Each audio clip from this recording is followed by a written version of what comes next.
let's take a bit how many times I can throw Marriott Communications' name. Say that again. That wasn't very clear. Did you say recording? Yeah. Okay, well, Love we can that. cut a couple of minutes, can't we? Yeah. I'm going to leave this in as B-roll. The B-side Let's to take your a Spice bet. Girls album. How many times can I put Marriott Communications' name into the podcast? And how many times can we say the word beyond? I'm going to go with MC. I'm going to go 17 times. I want to say BTB. At least 10. Okay, 10. Is that the magic number? Yeah. 10 is the magic number. Yeah. We like to go beyond those. Maybe it'll be 11. Okay, you're going to throw your There's tagline number as one. well.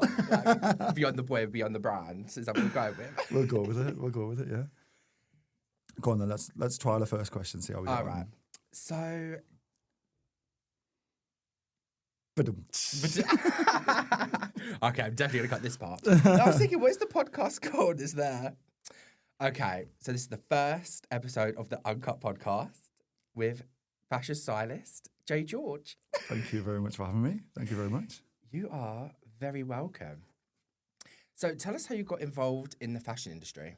So my first ever job out of school was working for a well-known brand that's on the high street. Just say and can we say River Island? Yeah. Can we? With the drama at the minute? I don't know. So yeah, I worked for River Island as a Christmas temp out of school, and then found that there was a role called visual merchandising. So not just people in stores dressing windows, and not just the guys in the store moving stock around. There's an actual role of a person that did all of that.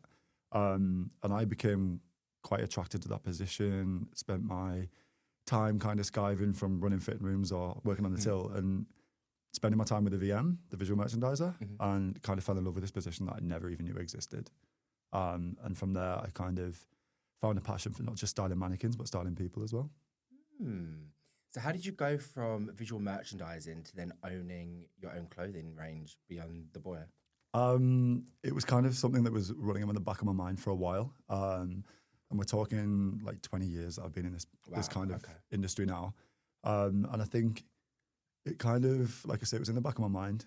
And every now and again, I was just chipping away at like, okay, let's do some branding and throwing around brand names and stuff. And what was the brand going to be? And I think in a creative background, we're always told to not design for ourselves. We're told to design for the market. And to make money, you've got to be profitable, but also palatable. And I always had this battle with it because my creative inert kind of juices were always, I like what I like. And it seems to work. And it tends to be what I like, happens to be what a lot of other people like. So eventually I kind of established what the brand would be, and it would be entirely me, kind of personified and then put into fabric. Okay, so does that also relate to your branding as well and your sort of brand name? It So absolutely does. What does that name sort of like mean to you? It was built from a misconception of who I am. Okay. We all judge, we all have preconceptions of people. We do that within a couple of minutes. We do indeed. So basically I had this conversation with somebody that didn't really get me. It sounds like me. It does sound like you. Yeah. I think we had this conversation We one actually time. did have this exact convo. So yeah, there was this conversation I had, and at the end of the conversation, they were like, "There's so much more to you. There's so much behind this facade, or what we see physically." And they kind of got to know a little piece of me, and the last words they said was, "There's so much more beyond the boy," and that froze and stuck with me. And I was like, "That's going to sit with me for a bit." Okay. And that was thrown around amongst a couple of other names, but that was the one that I was like, that Yeah. could resonate with a lot of people. You related to it. Someone else said it. Yeah, And you just went from there. yeah, But I think the best brand names come from a place of experience. they really do. Yeah. They really do. Or names of people, There is Adidas out there. Yeah. It's just And Adolf Dassler. Marriott. I hear that's a good name. Marriott is a good name. Yeah, thank you. Though we get kind of related to the hotel a lot. I get like a lot of emails about actual Marriott hotels sometimes. I think I wish that would be lovely, but no, that's sadly not me. Marriott Communications. Yeah, beyond the way. So speaking about pieces of you, are we continuing on? Yeah, keep going. Yeah. Keep going. We're doing it. Okay. What part of you shows up in every piece? Obviously, you design it, it's manufactured, but there's obviously a piece of you whenever you design something. It's like a songwriter and a song. A piece of them goes into it. There's a huge part of me that believes in possibility and being able to express yourself, sometimes quietly, sometimes loud, sometimes bold, but always human. And I think that there's an element of garments, not just having slogans on that say something, but actually doing something as well. And I think that's a part of me that really shows up. And I've always wanted to do something and give back. And why can my brand not do the same? Okay. Speaking of giving back, how has fashion given back to you? You've given a lot to your brand, etc. What does your brand give to you? Has it ever softened you as a person? Has it ever saved you, helped you? Absolutely. It's helped me find words when I haven't actually had the physical words. There's been times where, just like everybody else, we've been through things. And it was a way for me to just sit. Some people will read a book, some people will go for a walk and spend time in nature. I will do all that, but my passion and my creative flair and what's the right word? And who I am as a person, like my inner ability to sit there and just come up with an idea is always somewhere I go back to. So really rooted in sort of self-expression. Yeah. Not just for you, but obviously your pieces, you know, they relate to other people as well. And people relate to them. Yeah, it's, if somebody else can resonate with it, I feel like, you know, I could sell 10 T-shirts and really you want to be selling hundreds, but those 10 T-shirts have meant something to 10 people. Yeah. And I mean, if you look at the likes of social media, which is highly influencing a lot of brands at the minute, we can say, okay, you'll delete a picture because you only got 10 likes on it. But actually, if 10 people that day said, you look good, or, do you know what, I'm so happy you're in this good place, that's huge. Like but post we don't it do with your it, chest. Yeah, kind of we thing. don't do it Stand face to 10 toes face. down, post it with your chest, keep it up. Yeah. Say it with your chest, as famous line from Ariana Grande. So on your website, I've seen a lot about mental health, mental well-being, especially around men's mental health. Yeah. And you've just recently launched a campaign with Calm called Wearing is Caring. Yes, I have. Tell the listeners, the two listeners more. So as we say, like coming up with these ideas, sometimes from a place of hurt or healing or, you know, just having a good day. Sometimes you have a bad day. Yeah. This idea came up about being able to use QR codes. And a lot of now designer brands are being duped. And the idea of them being duped kind of push this idea for them to put QR codes on the inside label so you can check if a garment is actually legit. And that's something that's been in fashion for a couple of years now. But how do we use that QR code bigger, bolder, not just to say something, but to do something? Okay. So I created the idea of adding quite a large QR code onto a garment. But I never really knew where it was going to go.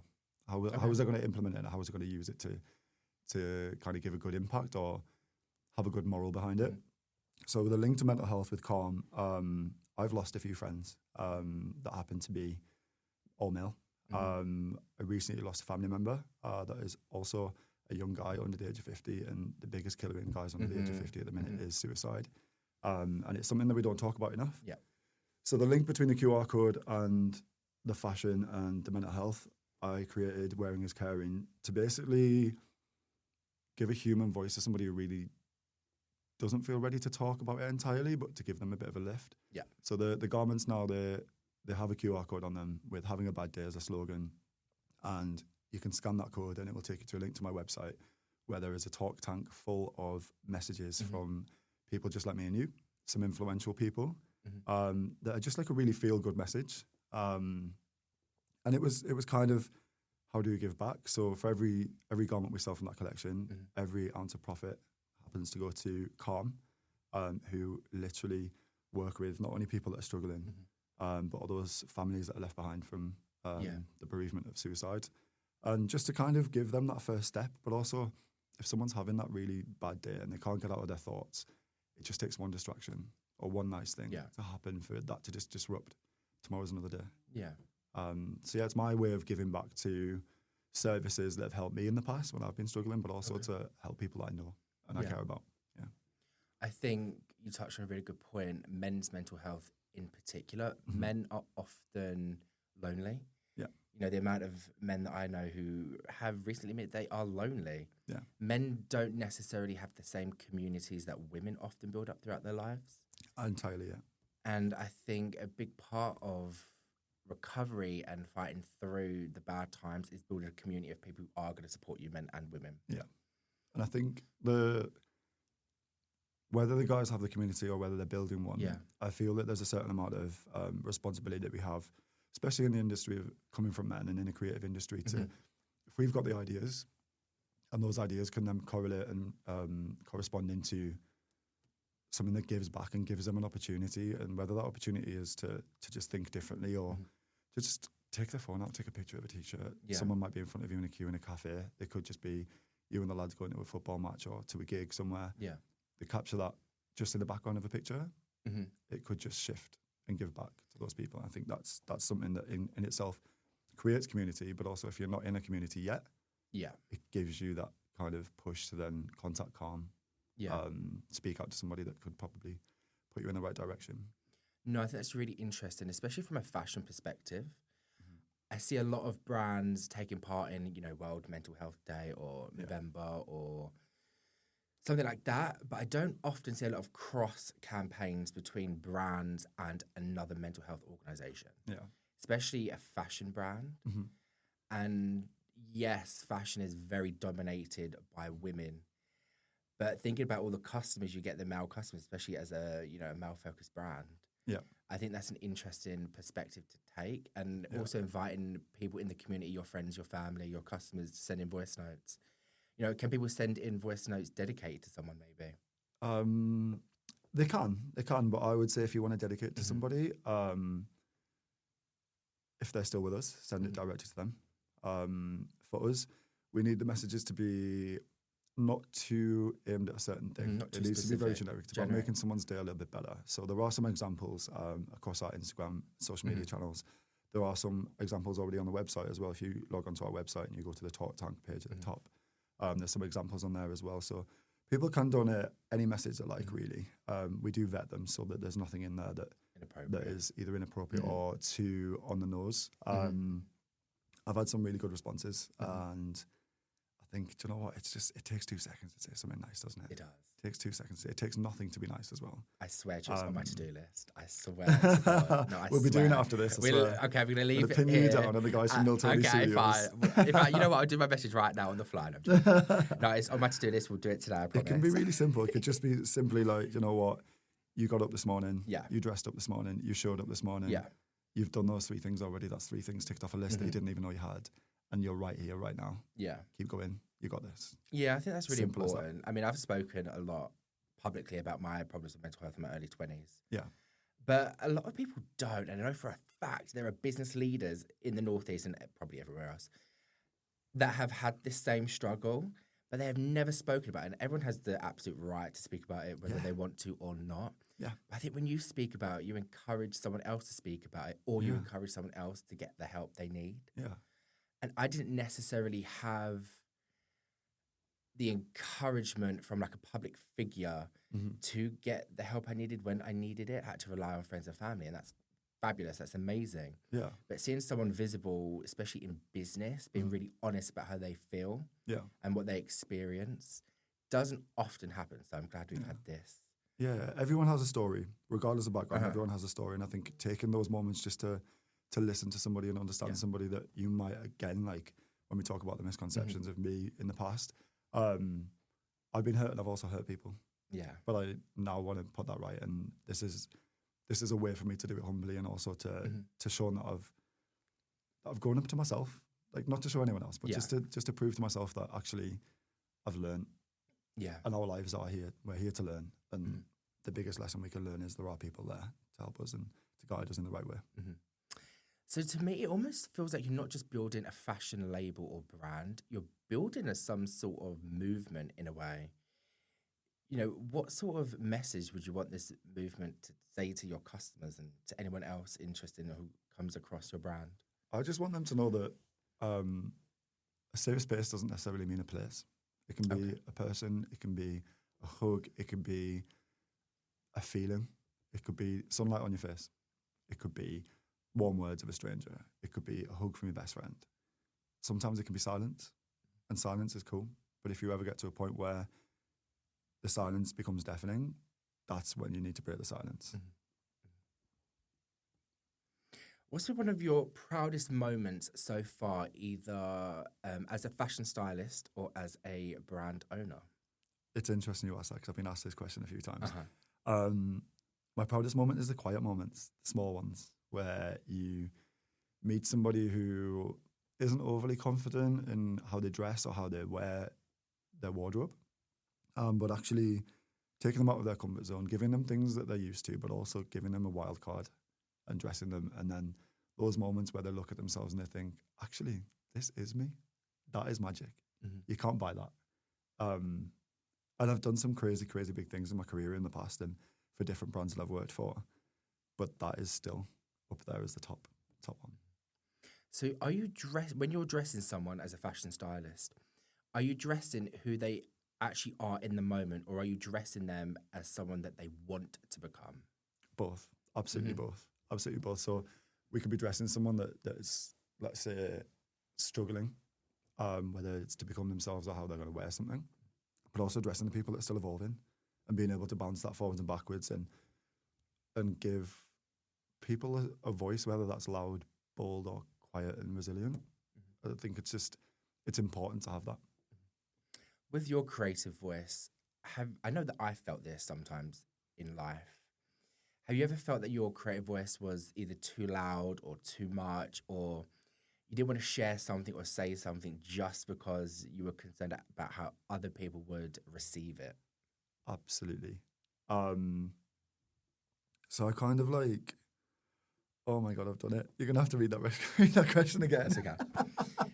So speaking of creative voice, and I know that I've felt this myself too at times, have you ever felt that your voice was either too much or too visible or too loud, and you were sometimes scared of putting yourself out there creatively in case people received it wrong?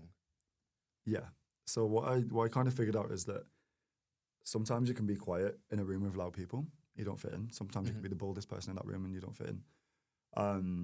But I think with my creative journey, I just learned that if something wasn't received well, it was either because it was a terrible idea or because I just wasn't in the right room with people. And I think you go through life and you go on this journey of finding the right people. And that doesn't just come from your close circle or your family or your friends. That comes in the niche of the people you're selling to. So when people say like, oh, who's your brand customer? Who's your target customer? Your target audience? It's quite a broad spectrum, but I also know where to market myself and my brand. Yeah. Because of experience like that. Okay. So building a brand from the ground up, I know myself, is not easy. What's the one challenge that has tested you, and how did you push through it, if you pushed through it? The biggest challenge is always persistence, whether that's it's being able to bounce back if something happens financially, if you have a bit of a mind block with direction.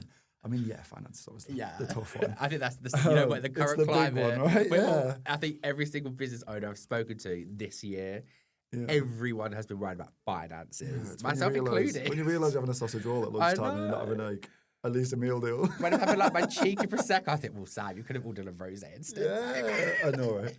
But it's a hard life. It is. It's always tough. But like going through those things like the mind blocks, the financial, the marketing kind of side of it as well. I mean, being able to push it and not have a team behind you and just drive it yourself and have that passion.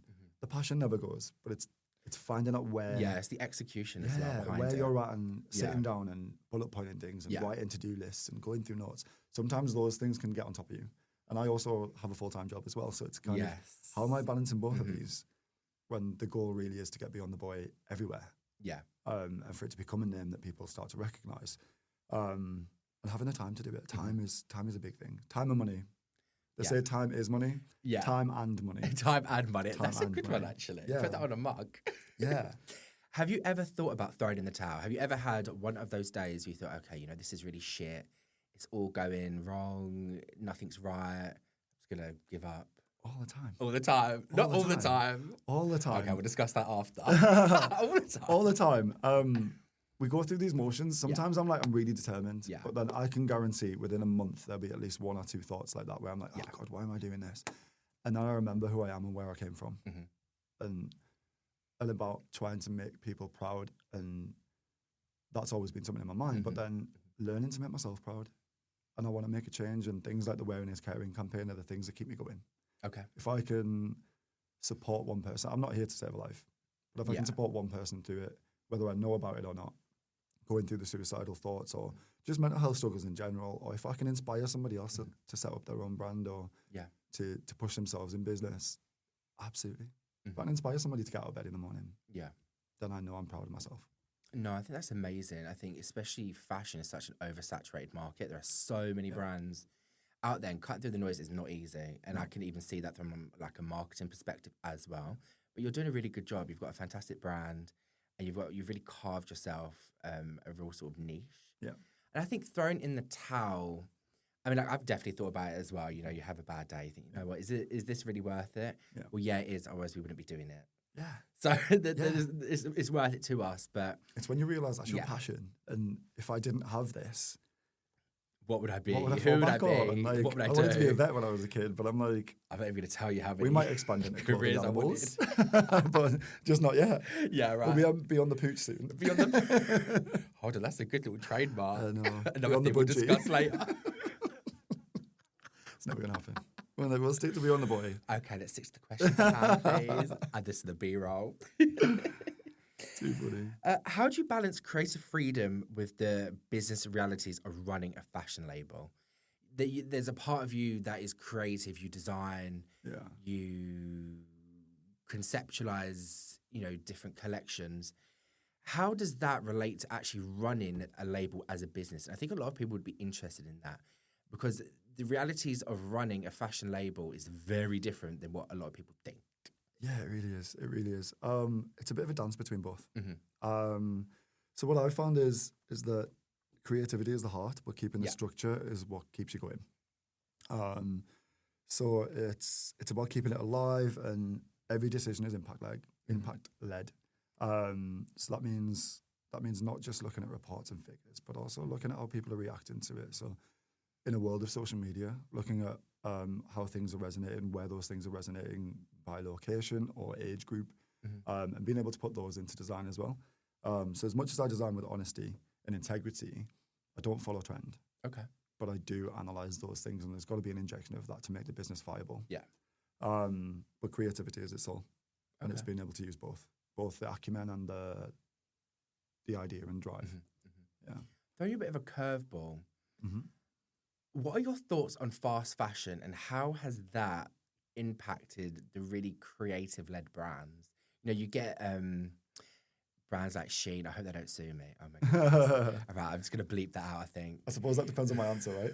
Yeah, I'm scared. I wish I'd said I'm scared.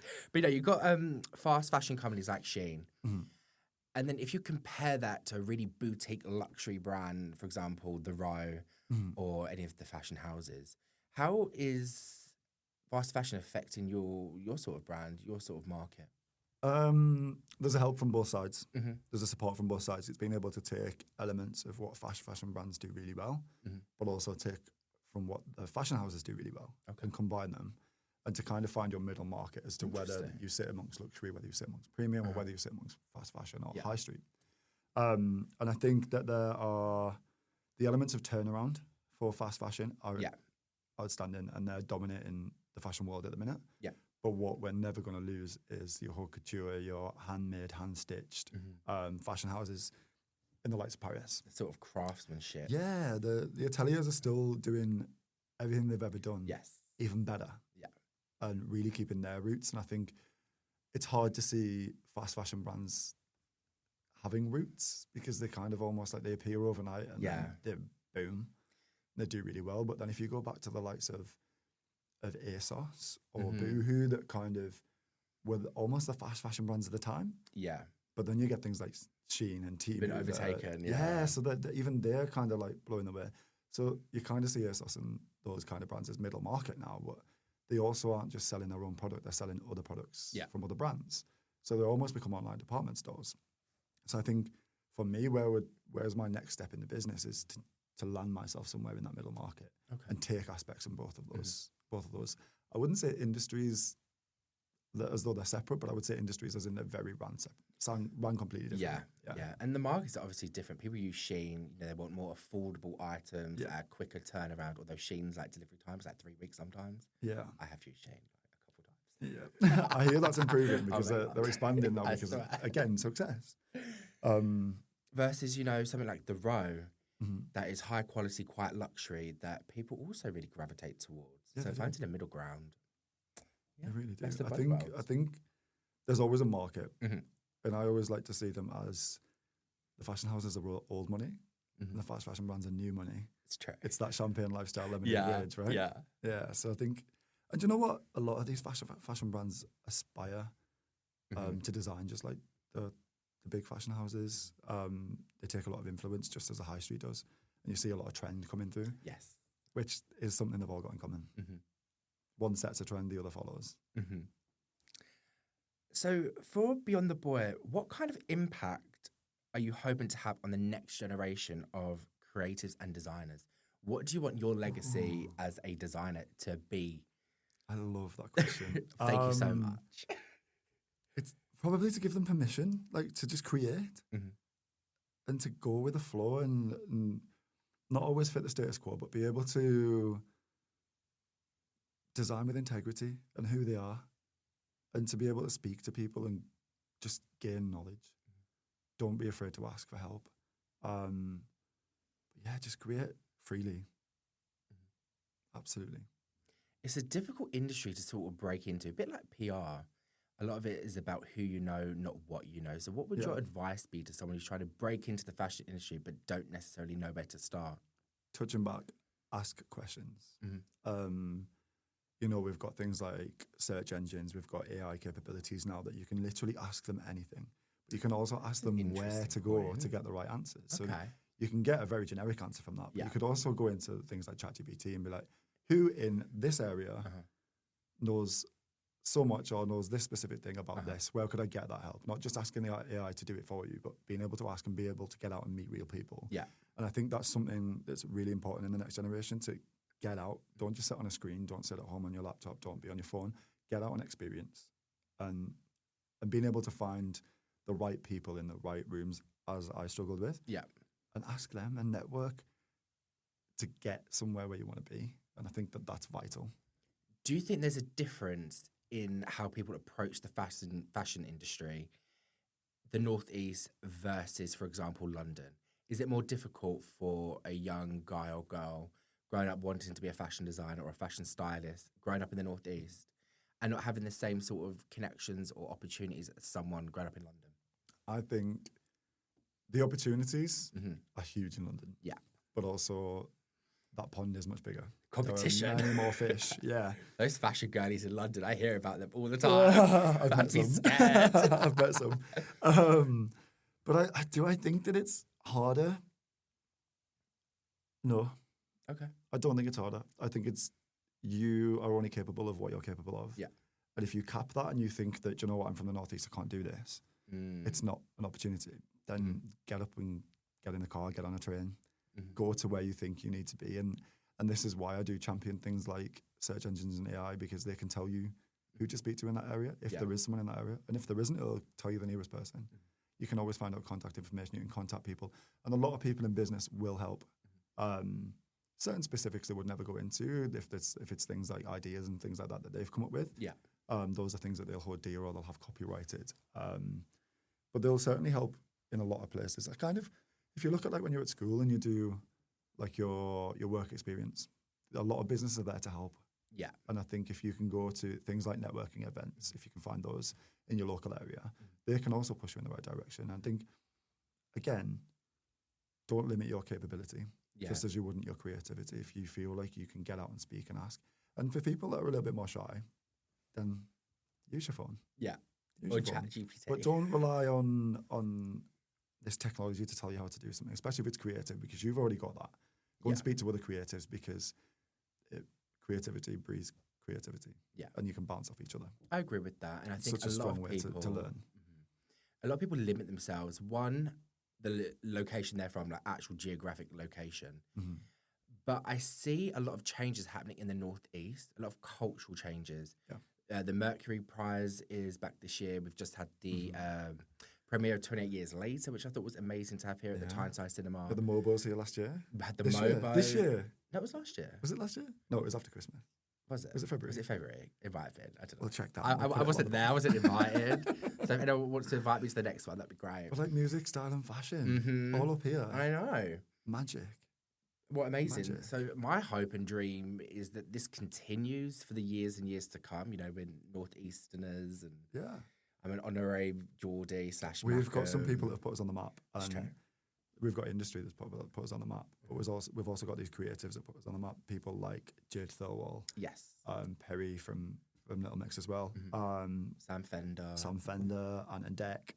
We always have to Yes. mention them. Cheryl. Cheryl. Oh, I love it. Cheryl. She'll come back somewhere. Where is but Cheryl? these people that are public figures that have Yeah. put the Northeast on the map, but also some absolutely incredible institutions that come from here, Like Marriott Communications. like Marriott Communications, Yeah. like Beyond the Boy, Yeah. like Greg's. Lucasaid is someone I heard recently. Lucasaid? Lucasaid was first made in Newcastle. Yeah, do I your never research. thought my agency would be mentioned in the same sentence as Greg's and Lucasaid. Don't worry. I think I have actually made it. You've peaked. Is this my peak now? It's all downhill and in a decline from here on out. Okay. Honestly. Oh, God. No, I think this is a really exciting time to be in the Northeast. I think it is. So many changes happening, businesses developing, and I hope the same happens for fashion as well. It really will. I think the other thing is we live in a beautiful place. We do. We're 10 minutes from the coast. We're 10 minutes from the country.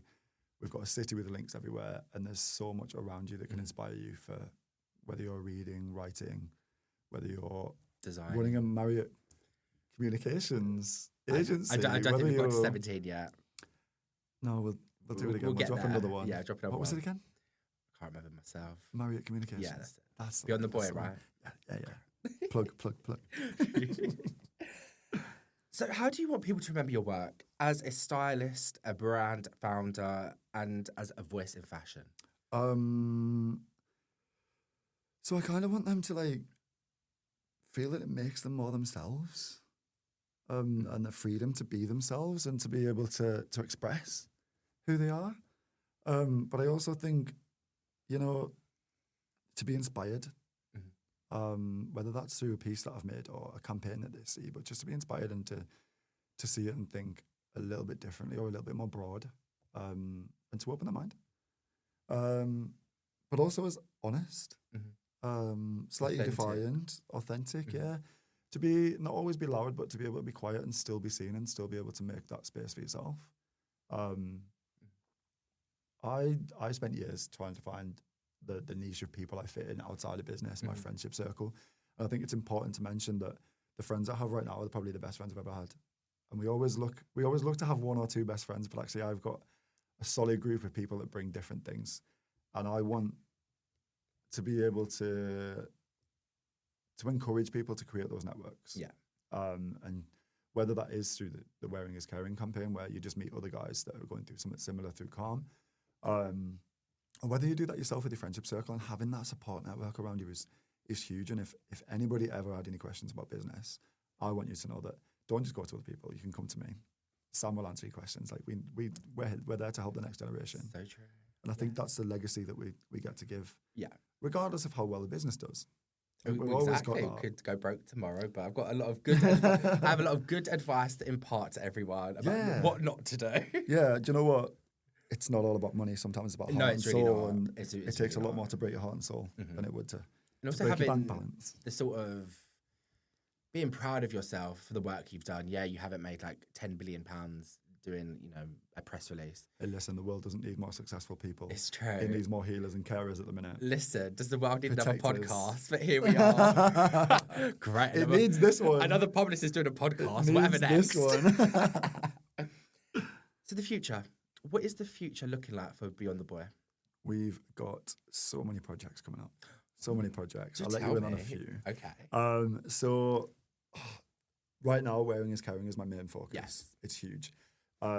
Honestly, whoever's listening out there, if you can jump on our website or go onto our social channels and donate your voice notes, it's not always about, buying the merchandise. Of course, we want you to buy because it means that there's more money going to Calm to extend their already successful support of people that are struggling, and for those, as I say, the families that are bereaving behind, and being able to give them that support that they really need as well. So Wearing is Caring is huge. So share it on social media if you see it. Buy the t-shirts or the hoodies and support us that way. But also donate the voice notes. If you haven't got the £5 to donate or the £45 to buy a t-shirt, please take a second to record a 30 to 60 second voice note and send it in. Beyond that, because we like to drop the word beyond, don't we? Beyond, there we go. Okay. Beyond that, I'm working with a well-known outdoors brand that actually I could get emotional. I could get emotional about it. I can't because of certain documents we've been signed. But that's going to be released in September for autumn-winter campaign, which is really cool. Some outdoorsy jackets, some lightweight jackets, accessories and stuff to go with that, which is absolutely one to keep an eye out for. I can't wait. I can't wait. Well, I hope they're throwing a party for that. Let's see. Might need your help. I charge. Per the hour. No, that doesn't sound right. Keep that one to yourself. I do that. Edit. That's B-roll too. That's C-roll. And then beyond that, I want to get into, not entirely, there is a market amongst the guys that I am selling clothes to, male and female, and genderless, that are into gym, into working out, and whether that's in the gym, whether that's outside, because I highly encourage being outside. There's a capsule collection that I want to work on with another brand, not as well known, but they really specialize in fabrics and tech fabrics and sweat resistant and yeah, the best products to use and the best fabrics and the best manufacturers to use. So partnering with them would be huge, and whether that's a 10-piece collection for next year, we'll see. But yeah, lots of scope and a lot of networking events and a lot of working with you, I'm sure. Yes, I have no doubt. Yeah, I'm excited about it. But yeah, we've got friends from different backgrounds and different businesses, haven't we? So I think there's scope there for us to create our own networking events. It's true. We are a right motley crew. Yes, we are. We really are a bunch of characters. I can't wait to see them on the rest of these podcasts and see how they went down. Oh, God. My final 3 quick-fire questions. Oh, go on. Just say the first thing that pops into your head. Okay. One piece in your wardrobe you'll never part with. Squirrel.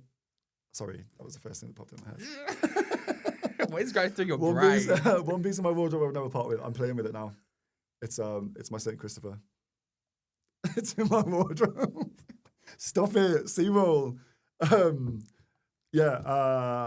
It's my St. Christopher that my dad gave me one Christmas a couple of years ago that replaced one that my grandmother got me when I was younger, because I started travelling for work. And yeah, it was stolen on the London Underground, and there was a couple of years in between me having it stolen to when I got this one, and my dad asked me what I wanted for Christmas, and it just popped in my mind. I was like, I want it replacing. And I'd never wanted to buy one myself. It needed to still have some sort of sentimental value. So yeah, he got me one, and then last year or the year before I bought him one, and he wears it proudly too. Oh, that's really sweet, actually. Yeah. One misconception about fashion you would love to correct? That it costs a fortune to look good. 100%. That is the biggest one. Yeah. You can use, we mentioned earlier, fast fashion brands. We mentioned earlier the top fashion houses. But I also think, you know what, you can buy fashion, but style is how you wear it. And if you're unsure of that, I'm right here if anyone needs any help. I love that. But also drop onto Beyond the Boy. Like, it's not expensive. We market ourselves in the middle. And you know what? We also do have Klarna. So if you want to buy something, or ClearPay, if you want to buy something, you can spread the cost as well on our website, which is great. One word that defines your mindset right now? Determined. Determined. And when we go back to the times when we said we could potentially, is there times you want to throw in the towel or give up? Lightheartedly, yes, there are days like that. But being determined isn't something that's constant, but you ask right now, determined. And I think I'm determined to make the brand a success. I'm determined to raise a lot of money for Calm. I'm determined to give back to the next generation, and determined to just let people see my creative output come out. Yeah. And that's a wrap for episode 1 of Uncut. Absolutely loved it. Jay, thank you for being with us. You can find Jay at the J George on Instagram, at Beyond the Boy brand also on Instagram, and check out his collections at beyondtheboy.com. I love it. We made it to at least 11. Wrap. That is a wrap. I don't know if you caught it, but we were having a competition about how many times we could say our names for our brands. Just more B-roll. So this is definitely Marriott Communications, and this is definitely Beyond the Boy. Should we say cut on 3? Yes. Is that really lame? 1, 2, 3. Cut. That was a scream. Oh my God. That was a I scream. don't think we did. I think we went all right with that. How long did that go on for? 57 years. It felt like it was Yeah, forever. actually, no, we had a really long chat, I think. It's half 3. That's all right. That's all right. Good. How was it? Was it like good? Oh my God. Was it It's a giggle. okay? It's a giggle. Do they? Oh, I love that for That's us. good. Little bounce. That's fun. Oh my God. I you was like- did it. Conscious at one point, I was like, I haven't checked any of the answers, but every time you asked some of the questions, I was like, I already know this one. I was like rearranging the questions in my head I when love we that you went did to it. a different topic. I was like, I this love that you relates did. better. That one threw off, and I'm still I enjoying know. that because I knew there was going to be You one. did it, Jay. Oh, And I don't feel embarrassed in my life and so I think it went all right. magical? I hope we've got like a cute What else do screen you grab need? in there. There will be. There'll be Yeah, some. there'll be something. There'll be some laughs and some jokes. I think we've got the screen grab. We'll get a screen grab. We've got the visual audio. I think we've kind of got everything.